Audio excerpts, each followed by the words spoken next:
I thought that that was extremely odd, given that some of these people were at ages that you wouldn't expect to have a heart attack.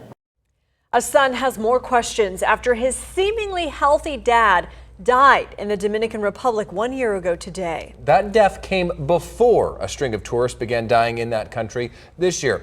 Now, the man you heard from tells Brittany Thomason he wonders if his dad's death is tied to these other strange deaths that we've been hearing about. Brittany's live now.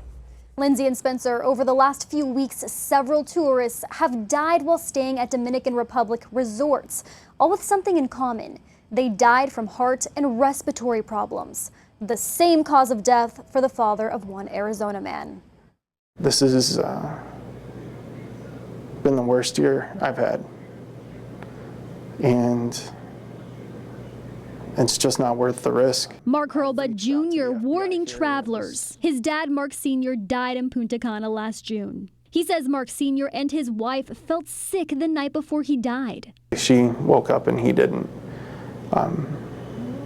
She had told me that, as she found him, that he had some green coming from his mouth. A Dominican coroner listed his 62-year-old dad's cause of death a heart attack. It was something that came way out of left field. It was not something that any of us thought was going to happen. Mark Sr. on a list of tourists who died while vacationing in the Dominican Republic.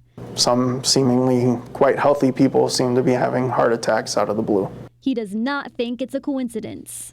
Some families say their loved ones drank from the resort's minibar before their deaths. Mark Jr. does not know what his dad ate or drank the night before he died. Had I known then what I know now, I would have fought tooth and nail to have his remains brought back here and have an American autopsy done. The FBI is conducting toxicology reports on 3 deaths. Seeing everybody else that has passed, it's brought up a lot of the same feelings. It's been like a scab that's been picked open over and over and over again. You see all the same people, all these people with the same causes, all dying needlessly. In the most recent tourist death, a 53-year-old woman died at a Dominican Republic resort this week. At least 6 other Americans have died since January in the Dominican Republic. In the newsroom, Brittany Thomason for Arizona's Family.